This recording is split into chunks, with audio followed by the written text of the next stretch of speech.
And hello there, this is the Mahtab Aziz Celebrity Lawyer Show.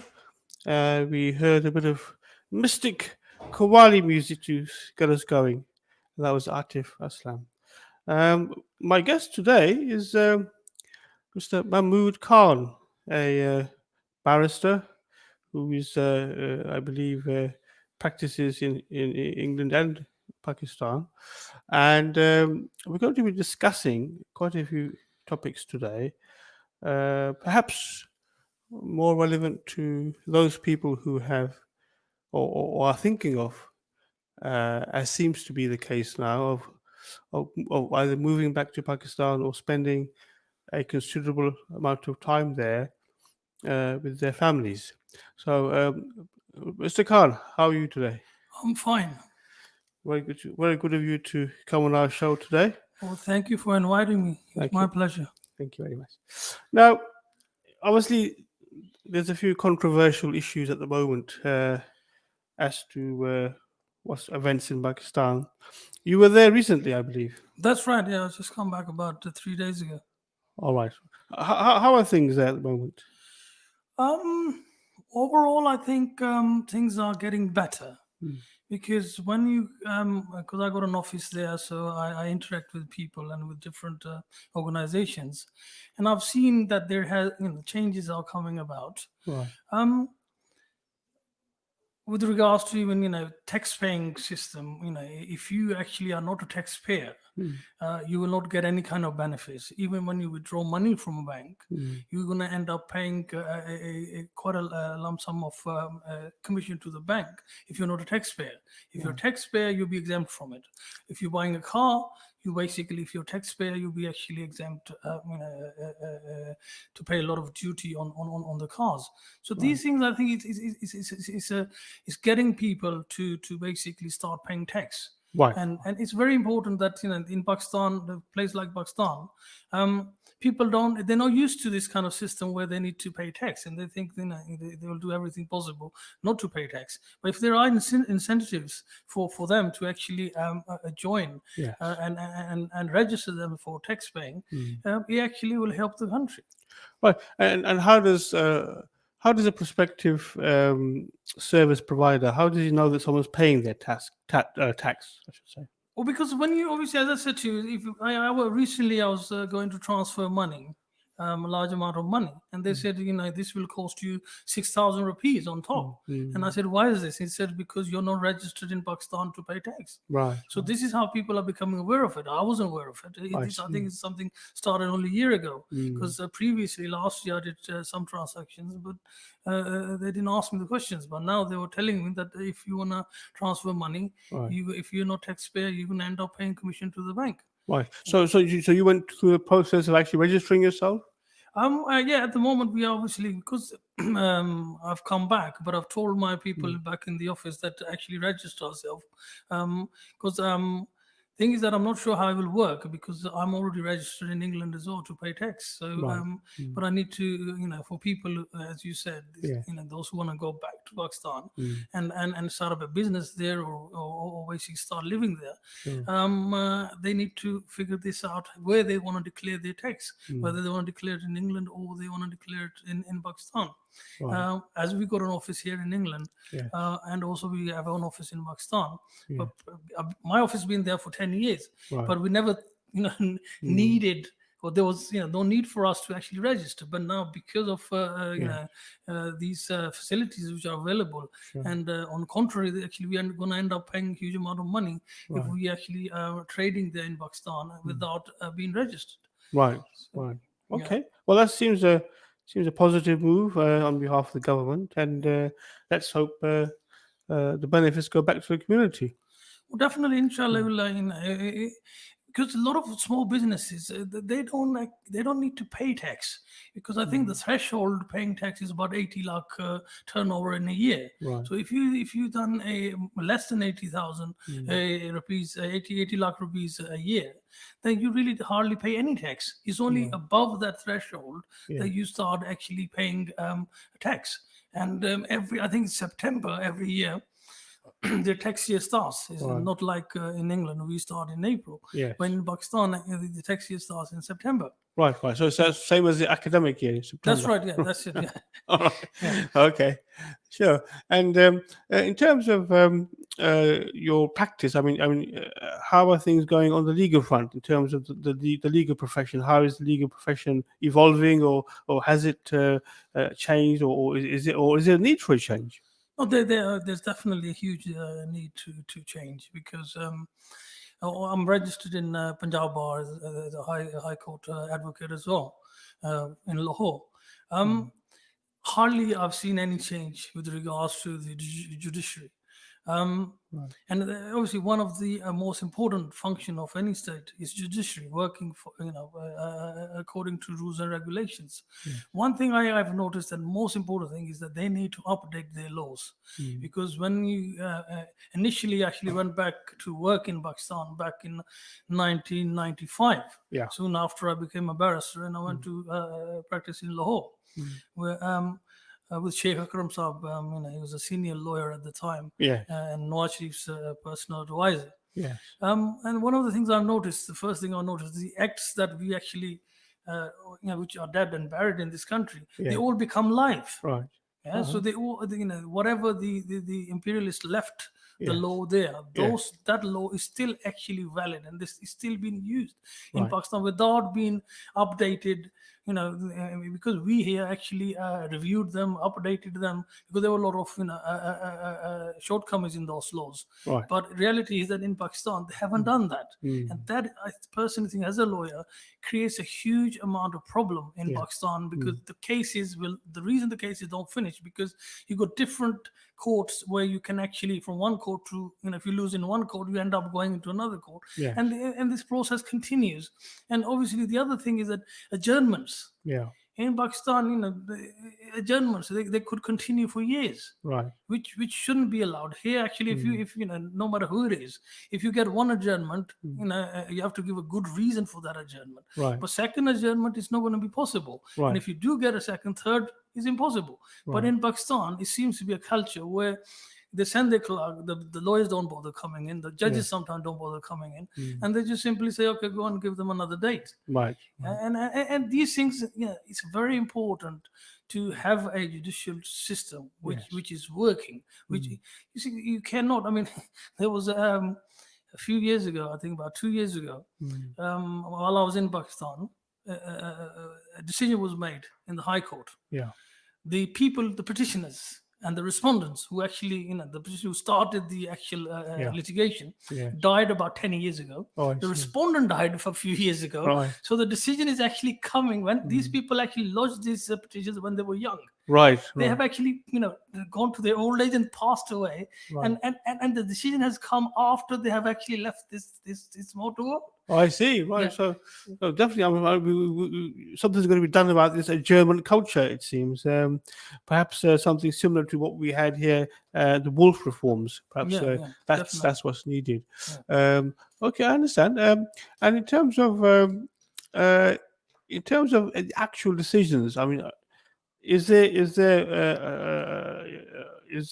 there been a noticeable change in the actual process that leads to a fair decision, or is it still somewhat up in the air?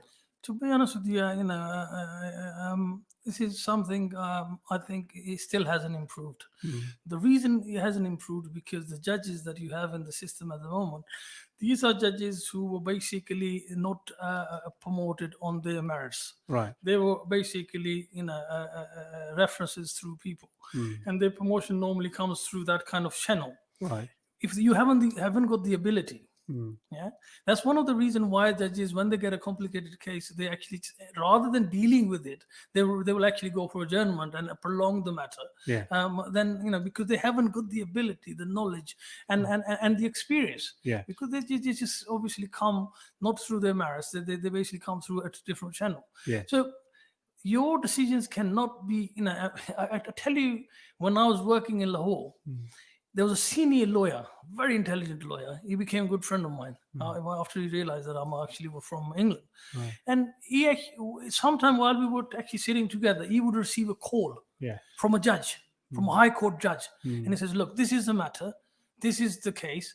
Tell me what law and what decision shall I make?" I see. Right. Oh my Yeah. goodness. So I mean, actually, I'm a witness to this. In order, not just once, but few occasions. And then I said, "So what's going on? What is this?" Yes, And he yes. told me, he said, "Look, this is the situation. We got judges sitting there Yeah. who are not capable." Right. And they really got no clue what to do. They are listening to they hardly know what the law is. Right. And because I'm a senior lawyer, I got a very good memory.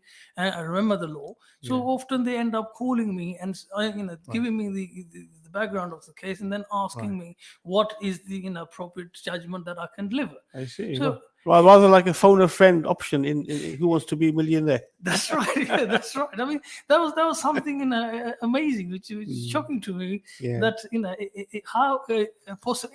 And they were not. They were senior judges, like the high court judges. They're not just district judges calling him. I see. So the whole process needs to be looked at. It. Yes. Yeah. You need a good think tankers. Good lawyers, experienced lawyers. Yes. They need to come forward, and there has to be a judiciary committee which reviews the law, reviews all the acts. The acts need, wherever there is basically a contradiction in the act, where because one thing they need to understand, the imperialists left the law there. Yes. That was for their own for their own benefit. Yeah. So whatever law they made was to facilitate their own governments, their own states, because the interest at the time was different, because they were ruling party, or ruling a state. So therefore their law is obviously going to be different. That same law cannot apply in an independent Pakistan or India, because the rationale behind the law that was actually acts that came into power during the imperialism, they had their own agenda, they had their own interests, and those things do not exist any longer. So if you don't update them, you'll definitely have a lot of conflicting decisions. Yes. A lot of problems with the judiciary. That's right. Yes, I mean that would be evident. I mean, laws that were made for 100 years ago need to be changed and need to evolve and be reviewed. Definitely, even the Criminal Procedure Act 1893 is still being used in Pakistan. Oh, I see. Right. And I think we've done about 3 or 2 amendments since then. Right. But in Pakistan, it's still the same 1893.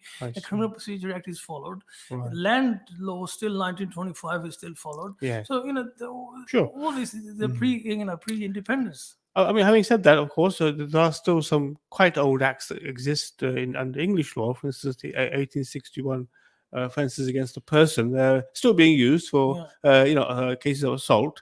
But obviously, what you're saying is that it's on a very much of a larger scale there, and there needs to be reform. What are you saying? You see, the thing here is that we got case law.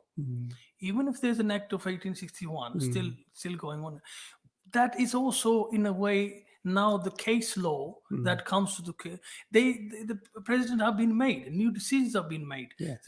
So changes there is have taken place. A form of evolvement. Evolvement. But where in Pakistan there is no one, because the judges, as I said, I'm not obviously when I say that I don't mean that all of the judges are basically not capable of, but there are judges, and I would say majority of judges who are actually in this kind of situation where they're not familiar with the law. Right. Okay, well, that's very interesting, very fascinating aspect of what's going on in the judicial system. We're just going to go for a short break now, and hopefully we'll continue after the break. Stay with us. If you want to advertise your business on Revive FM, then visit www.revivefm.co.uk. Alternatively, contact our sales team now on 07944 56 5616. That's 07944 56 5616. Turkish Kitchen. The best Turkish food you'll ever taste. We only use the highest quality meat. Along with our mixed grill platters, we serve cold mezes, hot mezes, lahmacun, and a wide selection of fish options. To order for delivery or collection, call us now on 0208 507 8822. That's 0208 507 8822. Or visit us at 41 Ripple Road, Barking, IG11 7NT. We can also take group bookings and take care of all your party needs. The Turkish kitchen barking. I wash my hands to protect my family. I wear a face covering to protect my mates. I make space to protect my colleagues. Hands. Face. Space. I wash my hands to protect strangers. I wear a face covering to protect other passengers. I make space to protect you. Hands. Face. Space. As we spend more time indoors, we need to do whatever we can to help protect each other from coronavirus. So please, wash hands, cover face, make space. क्या आपको मालूम है कि नूरा जैसी बच्चियां पानी के लिए रोजाना 3 मील पैदल सफर तय करती हैं। मिनहाज वेलफेयर फाउंडेशन को यकीन है कि आप छोटे और बड़े पैमाने पर पानी के मंसूबे लगाकर इस बहरान को खत्म कर सकते हैं। आपके एहतियात दुनिया भर के पसमानदा लोगों का म्यार जिंदगी बेहतर बना रहे हैं, जबकि अभी बहुत कुछ करना बाकी है। पानी सबके लिए के प्रोजेक्ट में हमारी मदद कीजिए। आज ही अतिया कीजिए या हमारी वेबसाइट विजिट करें www.minhajwelfare.org। Nikah, talaq, counseling on matrimonial disputes, Islamic wills, Islamic law of inheritance, or an Islamic verdict on any other issue. The Muslim Sharia Council is at your service. We provide official certification, and our experienced and highly qualified imams are available to provide you with guidance when needed. MQI London is based at 292 to 296 Romford Road, Forest Gate. We are open from Monday to Friday, 2 to 4 p.m. or alternatively, call us now on 0208 257 1786. Nitro Treats, the dessert lab where your treats are formulated before your very eyes. Keep cool with our flavoured shaved ice or chill out with our exclusive Dragon Breath Nitro ice creams. Experiment with our selection of mojitos or indulge in our traditional faludas or lassies. Visit Nitro Treats at 210 Ilford Lane, where our nitrologists remain ready to serve. Nitro Treats, it's nitrolicious. September. Back to schools and colleges for all. Let's hear how it's been from Mum of 3, Jessica. Well, 3 kids out of school has been tough. Trying to keep them to the routines and focused on their schoolwork is a balancing act like no other. It's going to be a bit different when they return to school, but I'm so relieved to get them back with the teachers in the classrooms. If you have any questions or concerns about schools and colleges returning this term, go to gov.uk/backtoschool. Revive FM 94.0 on the radio, on your mobile, and online. And welcome back to the Mahtab Aziz Celebrity Lawyer Show.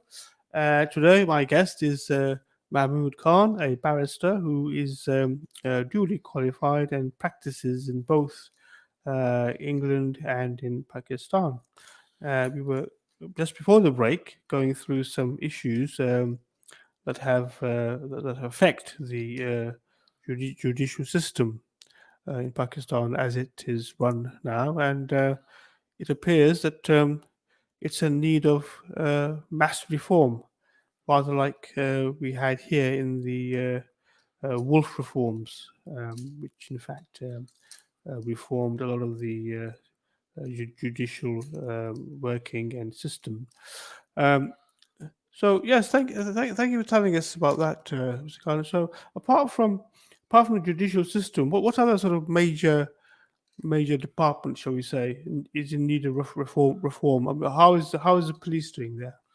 Well, I think, obviously for every state to function, the police needs to have rules, reviews, and even though there has been a lot of reforms, they have been given more money now than what they were given previously. Their facilities have actually a lot more increased, but the attitude hasn't changed. Right. And this is the most important thing you need for police officers. They need to, the old culture that existed actually lingers on, and that needs to be changed. The reason, I think, in the case of the rape, Yeah. Now, although the governor of Punjab or the Law Minister of Punjab, he's actually, they've done quite a good job, especially in relation to the recent motorway rape case. But in fact, there was another previously near the Lahore motorway, and not much was done. This one was straight away highlighted on the media, so therefore a quick action has been taken. And I think they have already identified the culprits in this case. You see, I was reading somewhere, they were saying that, this is not Australia or Britain or Canada. Women should not go out at 2 o'clock at night. This is Islamic State of Pakistan. Yeah. Now, that is actually, to say that, and people who are listening, I think it's hurtful. Yes. Yeah, but that's the reality. Yeah. So you got, again, countries like non-Muslim countries, anybody can walk around freely at any time. And then you got basically countries which claim to be Muslim countries. Women are not safe there. Children are not safe there. So, and this, I think it's very important that the police needs the reform themselves. Attitude needs to be changed. It's not going to be an easy task, because what I've been doing in the last 10 years since my office in Pakistan, I've been looking at the people and their opinions, and what kind of changes can you bring in to actually revive the country, get them back to Islamic principles. It's not an easy task, because it's the country and the opinion of people. It's not easy to change.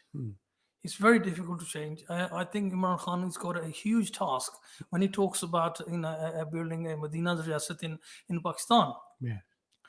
It's something, it's extremely difficult. You need to get the people's opinion changed about everything, every subject. They need to be educated. The education doesn't mean that they need to go to schools and get education and O levels and A levels and the FA or BA. No. Education in the sense of morality. Yeah, that's what they need. If you go back 50 years in Pakistan, there was not much education, but moral standards were very high.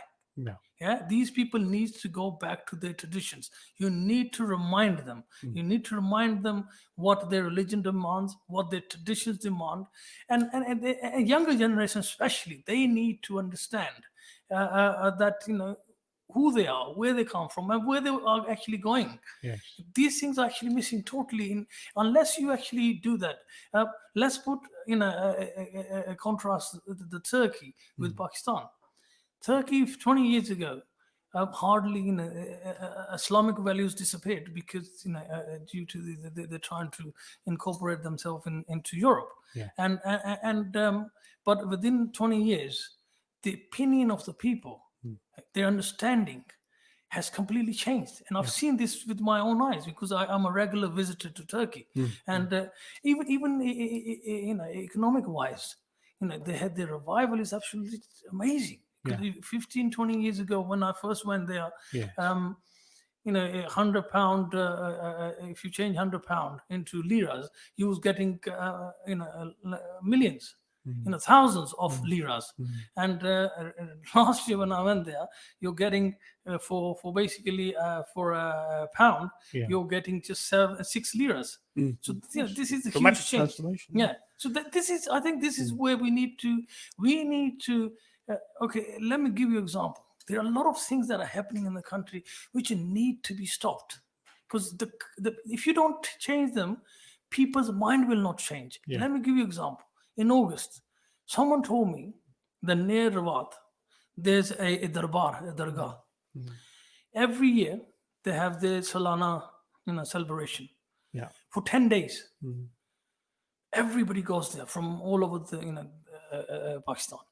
Sure. What happens? If you explain what dargah means, not all of our viewers. It's basically in Muslim world, you have a different priests, and when they passed away, every year their children, they celebrate their death anniversary. Sure. So it is one of those shrines. Yeah. So every year the children of this priest celebrate his death, and the way they celebrate is absolutely shocking. Because when they told me, I thought they were just making up these stories, but in fact I had to go there. and view and see the whole thing myself. Dancing girls, come from all over Pakistan. Right. All night they dance there. Huge amount of money is thrown upon them. Right. Most of the druggies, alcoholics, they're all there. Right. They're drinking, they're taking drugs, and I hardly saw any police officer anywhere around that area. Right. Yeah. Now, if you are going to claim that you're going to build a Medina in Pakistan, my friend, you're not going to do that. You have to stop these kind of activities going, because this gives a sense to the people, the ordinary people, that basically this is all fine. There's nothing wrong with it. This is open, because they actually, these shrines, they honor them hugely, and if they think this is happening in shrines, then what's wrong with we taking drugs, we taking alcohol, and having dancing all night dancing? They're throwing money left, right, and center. So I've actually taken some pictures, because they won't allow you to take pictures from that evenings, and it continues for 10 days. Right. And the thing you need to bear in mind, it was in August. The corona situation was very at a dangerous level in Pakistan. Yeah. But nobody stopped these people from this kind of. Everybody from Pakistan was there. No mask, no nothing, no precaution, because for the corona, and there was no authorities present there. Right. So what you're saying, basically, and essentially, a religious place that is supposed to be have a sort of a certain standards, a certain way of behavior. If they act like that in a religious place without any sort of worry of of inhibition or restriction, then what can we say for the rest of society? I think that's right. It will actually give the youngsters a wrong idea. It will actually think that this is fine. They can do this. Because nobody's stopping them. And encourages people, as I said, who are addicted, who are alcoholic. They encourage these kind of people to go there, and everything is given free. Amazing thing is that they are getting all these things there totally free. And I never seen anything like this. The government needs to take firm action against these kind of. As I said to you, it's not easy. Pakistan is one society where change is not an easy option, and it's not it's not an easy thing, because I think it's the Raja Ashraf's area, the PP leader, and I think he was the Prime Minister for Pakistan as well. Now, for him to challenge them, these people normally have a lot of followers, and followers mean votes. Vote bank. So if you go to this basically children, if they said, okay, fine, we are with you, that means that thousands of votes, all these followers will actually come and vote you as well. So no politician will dare to actually challenge them, because they don't want to lose the vote. And but this kind of culture continues in Pakistan, and I think Prime Minister of Pakistan needs to take notice of these kind of things, and he needs to. It's not an easy thing. It's a gradual thing, systematic thing, but you have to start doing something in order to change this, because unless you don't do anything, if this culture, these kind of things do not stop in Pakistan, you are not going to build a good society. You're not going to bring about any changes, because the attitude of the public needs to be changed, and they need to be basically realize what the traditions are, what they if this thing happened 50 years ago, I'm sure even the villages, they would have gone there and beat the hell out of these people. Yes. Yeah. Well. I mean, as you know, we have different sort of strata of society in Pakistan, and what you described there would probably be something that what we call possibly the working class of Pakistan would indulge in. But yet again, the same thing would probably happen, but in a different way with the elite class. The elite class will, the well-to-do families, they have their own rules. No, Mahtab, this is most worrying thing. It's not that the working class are going there. A lot of educated people were there. They actually visit this as well, and they become part and partial of this event. And that's where the worrying thing comes along. You see, you got police officers, higher police officers actually going there, participating. You have politicians who are going there. You have other professionals who actually go there. So this is the most worrying part of it, that people who supposed to be holding some kind of standard in society and who should be some kind of guide for the rest of the society. It's not happening. Actually, on the contrary, these people go along the flow, right? Which is actually extremely, for someone, like myself and yourself, it would be disturbing because it's fine. You got ordinary folks going there. It's one thing, but when the amount of money that is thrown there, it's not thrown by the ordinary people. They haven't got the money. The money that is thrown there is people who got the money, and these are basically elites, those who are in a different profession, those who got good jobs. They are the one who actually throwing, not just the son of the priest is also throwing money, but he's not throwing from his own pocket. The money is being given to him by different people who are sitting next to him. They give him the money in order to throw the money. Right. So it's a sad state of affairs. Yes, certainly. I mean, there definitely has to be a call for reform there. We're just coming up to our next break, so we'll go for a break, and hopefully we'll continue thereafter. So do stay with us. Nitro Treats, the dessert lab where your treats are formulated before your very eyes. Keep cool with our flavoured shaved ice, or chill out with our exclusive Dragon Breath Nitro ice creams. Experiment with our selection of mojitos, or indulge in our traditional faludas or lassies. Visit Nitro Treats at 210 Ilford Lane, where our nitrologists remain ready to serve.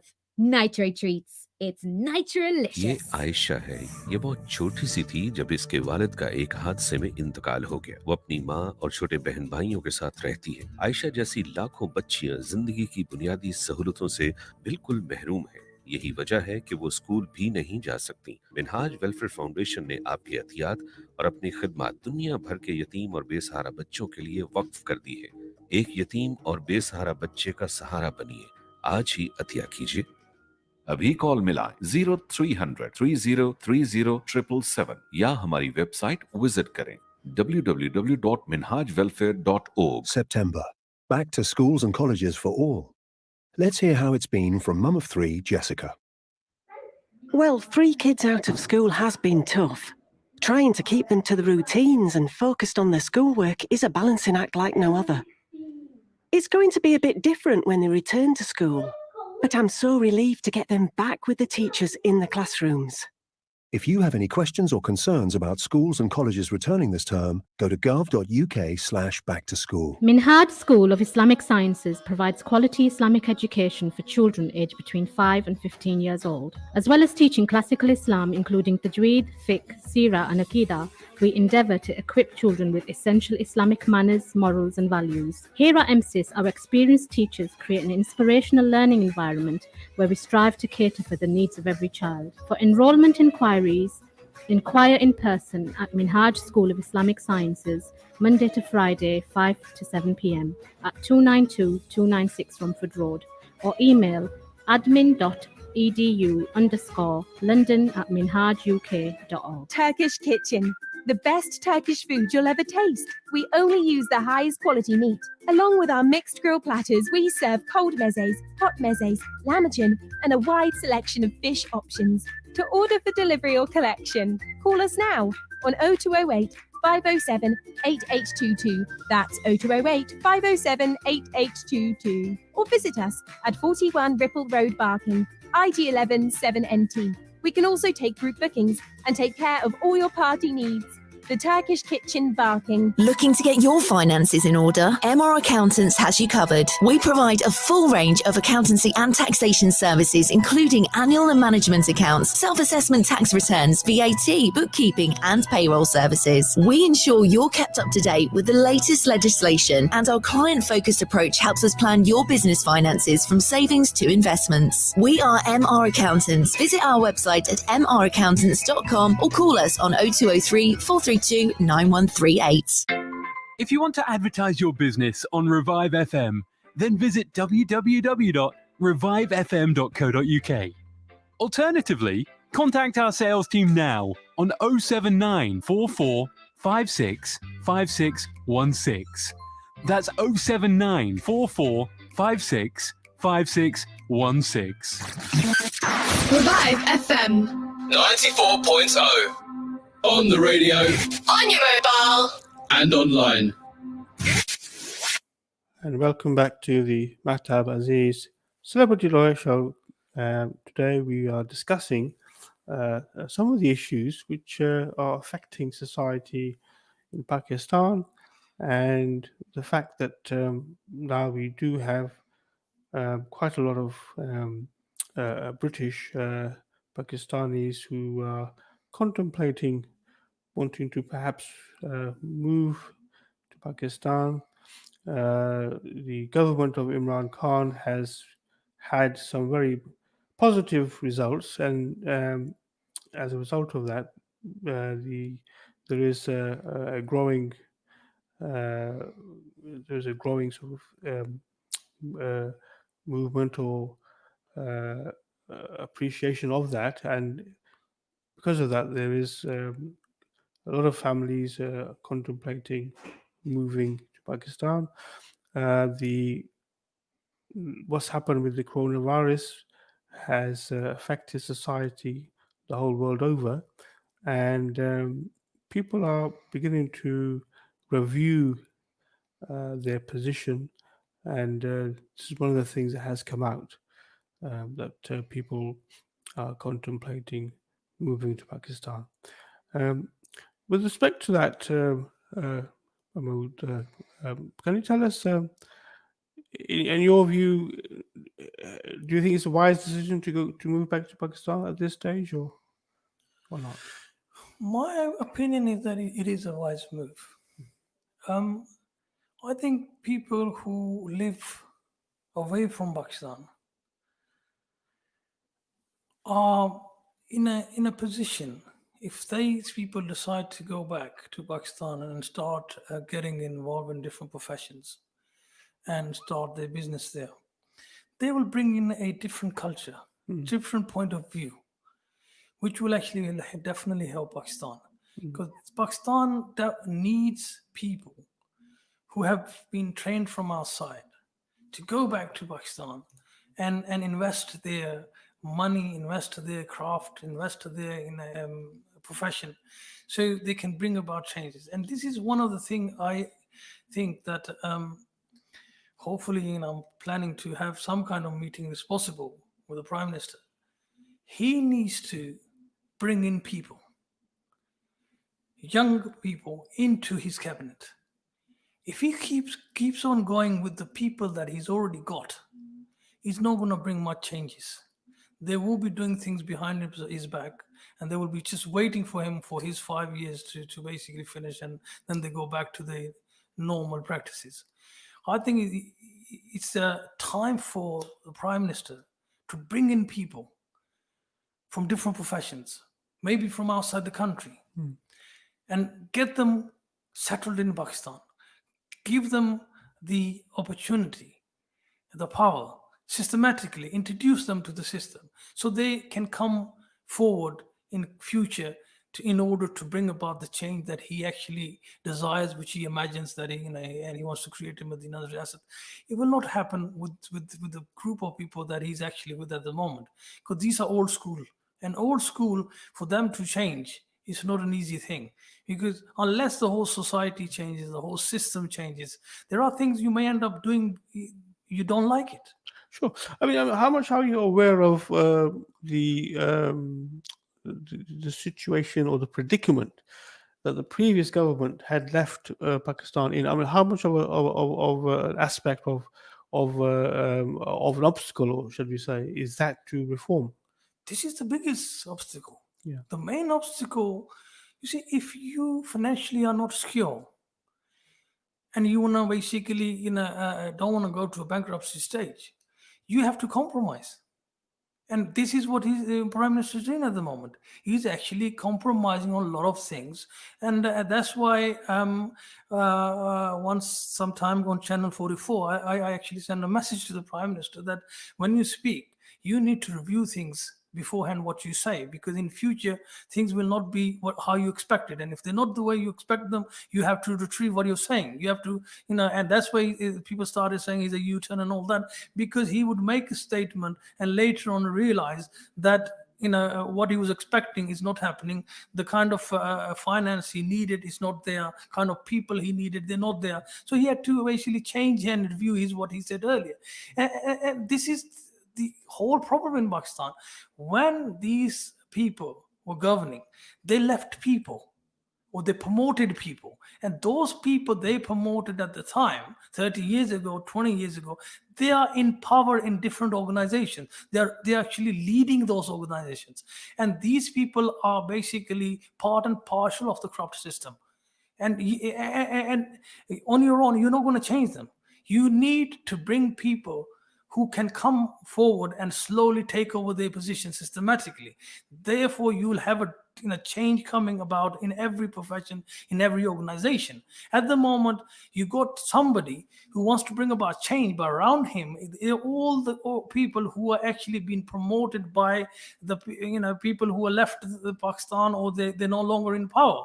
But in reality is, indirectly they still have the power, because people they've actually promoted, they are still in power and they're still in their control, so they can still monitor the functioning of organizations, and which is basically makes things even more difficult for someone who wants to bring about a change.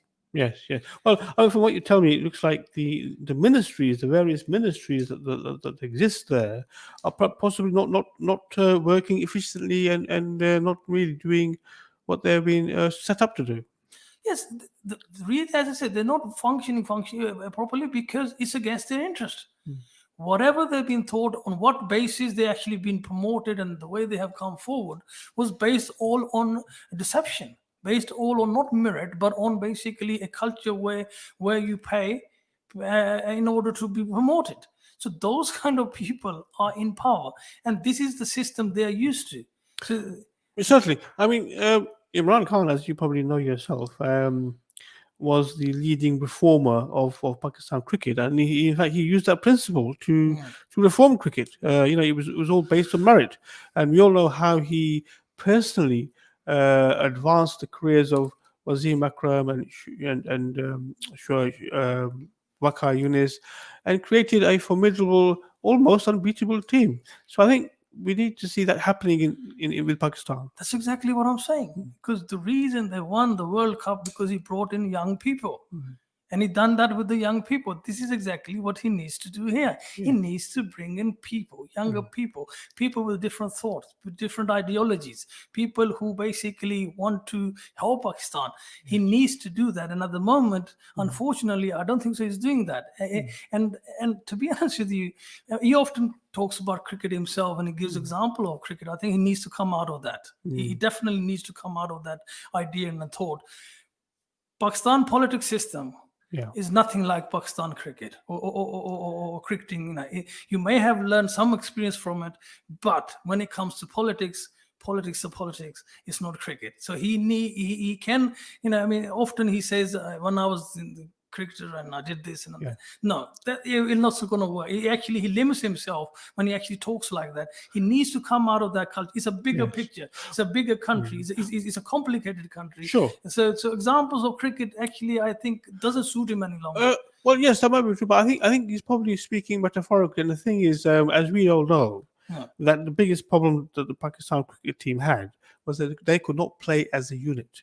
There was too much of a infighting and in politics, and which prevented Pakistan actually playing like a team. I think he's using a metaphor there in the sense that what he's saying is that just as he managed to get results by having a unified team, basically, where all the members work towards one objective, that's probably his overall aim for the nation.